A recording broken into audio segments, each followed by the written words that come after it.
Hey, everybody out there in beautiful Montgomery County, Maryland's 8th district and beyond. It's Congressman Jay Ruskin. And this is Local Hero, my favorite time of the week. I got some super special guests for you today because this is Banned Books Week. And Banned Books Week was launched originally in 1982 in order to highlight threats to the First Amendment and the right to read and the right to write in America. This year, Banned Books Week takes place October 5 through October 11th.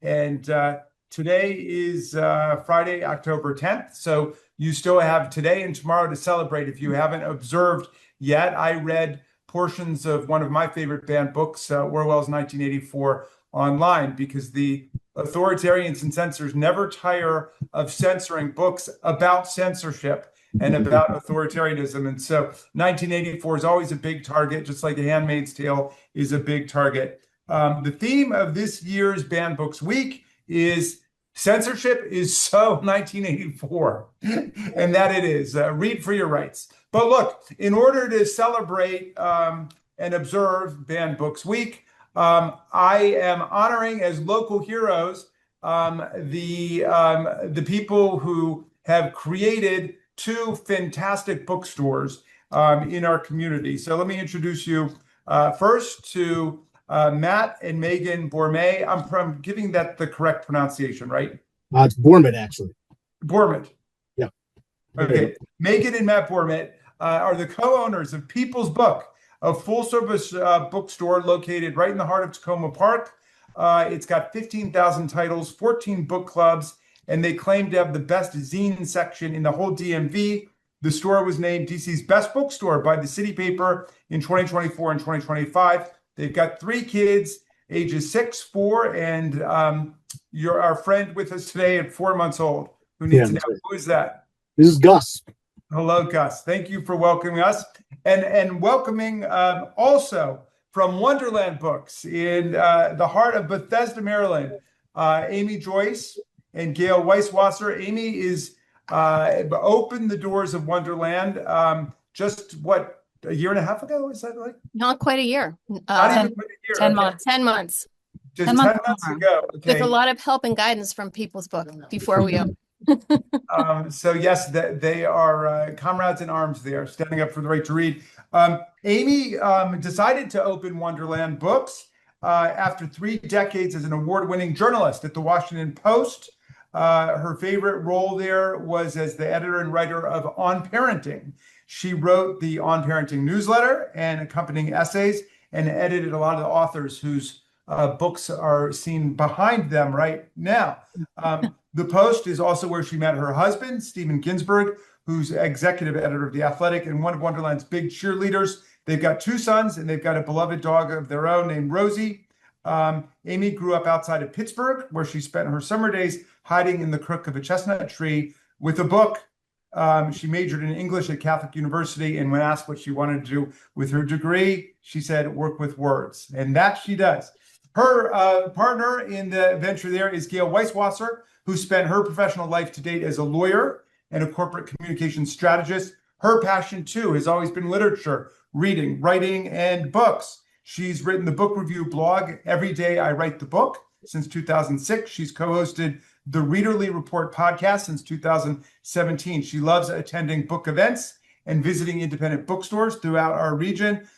She's thrilled to be bringing Wonderland Books to Bethesda as this great new venture unfolds. She lives with her husband, Dan Feldman, in Chevy Chase. They've got college-age twin daughters, a son in middle school, as well as a rescue pup named Hobart. She majored in American history at Brown University and attended Harvard Law School. And she's been making up for it ever since by getting back into the books in the world of literature. So welcome to everybody. Gail, Amy, congratulations. Megan and Matt, congratulations. And Gus, congratulations to you. You're all our local heroes for this week. So Amy and Gail, let me start with you guys. First of all, how's the bookstore going? And secondly, what are you guys doing to observe and honor Banned Book Week? The bookstore has been amazing. It's been better than we could have even imagined. We just so love being a part of this community. So many people come in just excited to have a local bookstore in this neighborhood.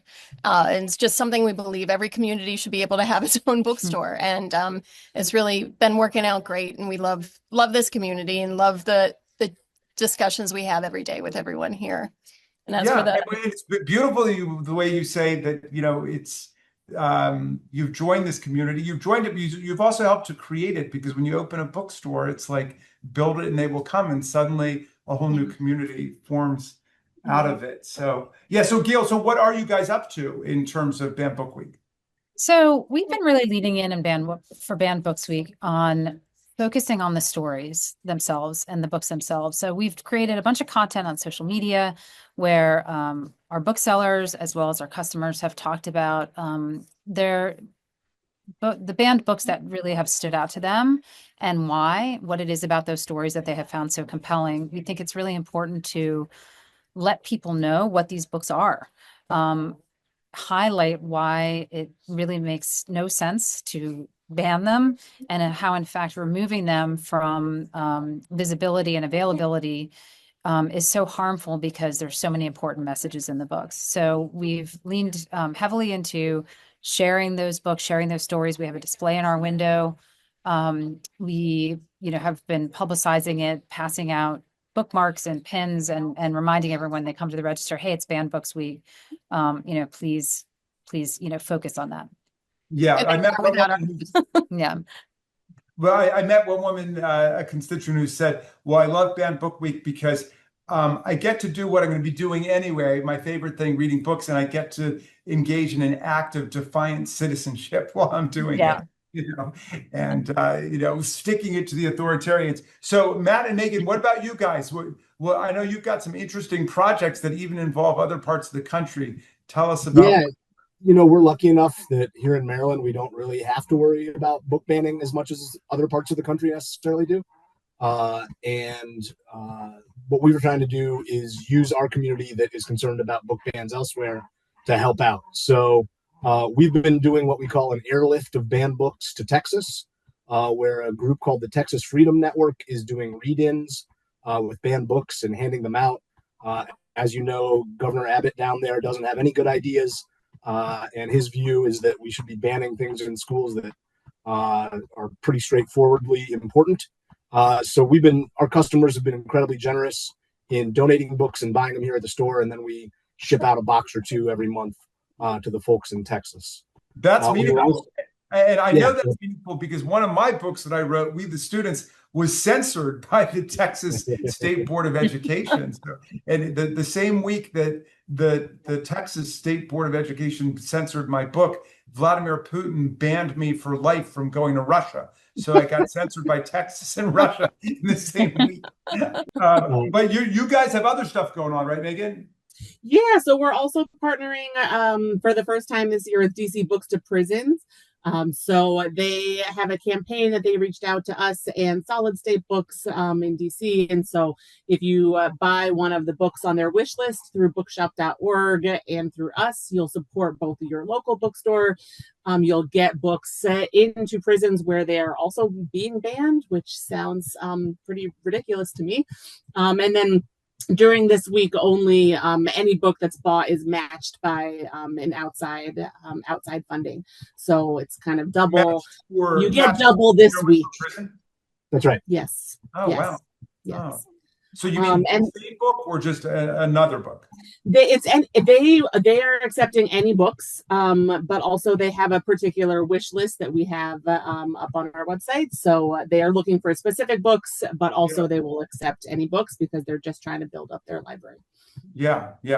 All right. Now I want to ask you guys more generally to extrapolate from Banned Books Week about what literacy and books mean during this time to people, and then what bookstores mean to people during this time. And I wonder, Amy and Gail, you guys have this amazing new venture starting right in the heart of a very dark moment of American history. And what has that meant to the people who come there? And, is it playing the role of some kind of sanctuary?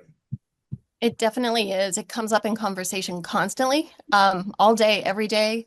With the furloughs right now, people are coming in. We welcome in just to come in and have that community, and we're having a lot of those conversations constantly. Our number one best-selling book, the highest number of books sold among any book in this bookstore is On Tyranny. So it is the top of people's minds. We're talking about it constantly. They're coming here to find solace. We're also doing a silent reading uh, event on Sunday where people are coming. It's free. Anyone can come and just sit down and read a book. And I think right now we're just hearing from people. It's just so they walk in and say, "Oh, it feels so good in here." It's sort of the safe space, and they find any book they want usually, and just it spurs so much conversation, not just among us and our customers, but among customers themselves. And it's been amazing watching them provide support for each other. Someone will mention they've been furloughed, and the other one says, "Oh my gosh, I was furloughed too," or "Oh, my job is gone." And so we feel like we're creating not just a place for people to come and buy books, but we're creating a place for people to have conversations and find comfort in one another. And that's been amazing. Yeah, and it's interesting that your top book is still Tim Snyder's On Tyranny, because of course he wrote a sequel to it on Freedom, which is a beautiful book, but it is a sign of the times of how deep we still are in the darkness, that people still need On Tyranny as a handbook on how to get through it, and what are the basic lessons that have been learned from people struggling against tyranny, from Russia to Hungary to the authoritarian regimes in history. So I was going to also just add that, people sometimes fall into one of two categories. They either come in here really wanted to lean in on dystopian, authoritarian, like 1984, On Tyranny, books like that, or they really, really need an escape. And they come in and they say, I want historical fiction. I want something that's going to take me away. yeah. So, we really feel that it's so important to be able to provide whatever it is people want, whatever they're looking for, as far as what they're getting out of their reading, what they're getting out of their free time, whether they're educating themselves or escaping, we're here. Yes, indeed. Yes, indeed. And even some of the relevant themes come back into the fiction, the escape fiction. Right. Well. Yeah. So yeah, and so what about you guys in Takoma Park? Certainly People's Book has been playing that function as a place of sanctuary and refuge, but also as a place for organizing, right? Yeah, absolutely. So we're much like our friends at Wonderland, hearing from our customers about the day-to-day effects here, and we have, as they have for a long time. We've been doing Fed Fridays for a long time, where anybody sort of who's been fired or laid off unjustly, we're giving out free coffee, and we've got a box of free books for them to come read and take home with them. We don't want anybody to sort of not have access to a book just because of the actions of a very small group of knuckleheads who are in charge. And so we're trying to take care of our community as much as we can, because sort of like Amy and Gail said, our community is taking care of us here at the bookstore. It's really just this store now feeds a family of 5. And so whatever we can do to kind of help our friends and neighbors in need right now is really important. So we're also, to think of this period, this very tough period we're going through, as the source of a revival of an old-fashioned American institution. When we were growing up, there was always a community bookstore that everybody would go to and hang out in. And we began to lose that, and everything was just Amazon, and it was enough to just order a book and they send it to you. And it's just like a private experience, like ordering shampoo or something. But you're bringing back the idea of the book as part of a continuum of experience of community and engagement and friendship and meeting people across different kinds of lives. And that's really the business proposition here, is that we're selling community more than we are books. Our stores can't compete with the aforementioned evil corporation on price or on selection. What we can compete on is that we're going to look you in the eye when you come in. We're going to have people that really love books and show you something you didn't know existed that's perfect for you. and that at the end of the day, you're going to feel like you were treated like a human being, which is a increasingly rare experience in our current society. So yeah, we're also, I just want to mention we have an anti-fascist book club that we're really proud of and is growing. We read On Tyranny, and we have some more exciting titles coming up. And that's been incredibly popular, and there's a real appetite for that here at the store. And we've been up to a bunch of other sort of shenanigans to try to get money to CASA and things like that.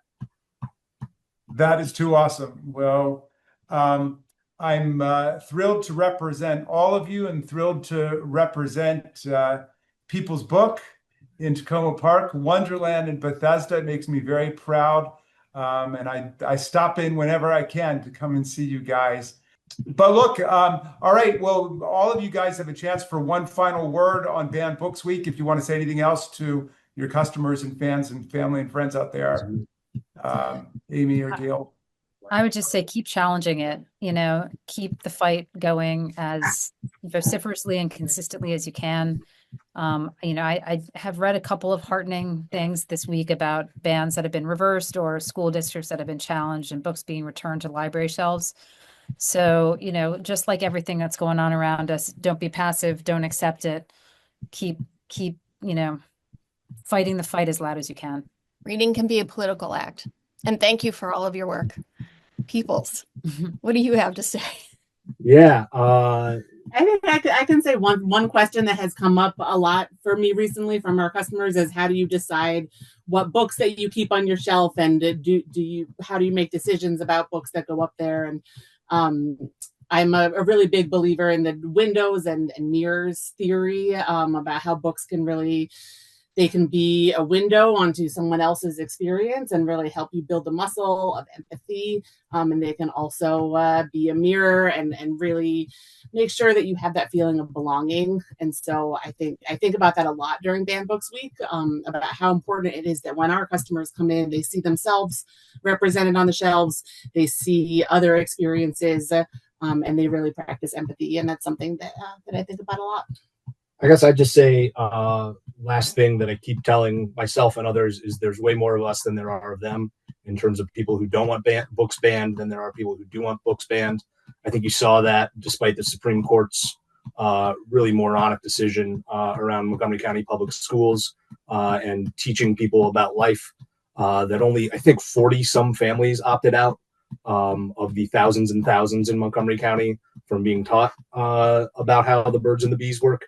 That's indicative that this is a small minority of a small minority of people out there that think this is a good idea. Well, we don't go to the Supreme Court for justice or for freedom anymore. We go to People's Book. We go to Wonderland Books in Bethesda. And I'm proud to represent you guys. So write on and read on, and everybody take a stroll over to your friendly neighborhood community bookstore this weekend. It's going to be a beautiful fall weekend. And buy a book and read it in honor of the movement to defend democracy and freedom, and tell them your congressman sent you. I'll see you guys soon. Happy Banned Book Week.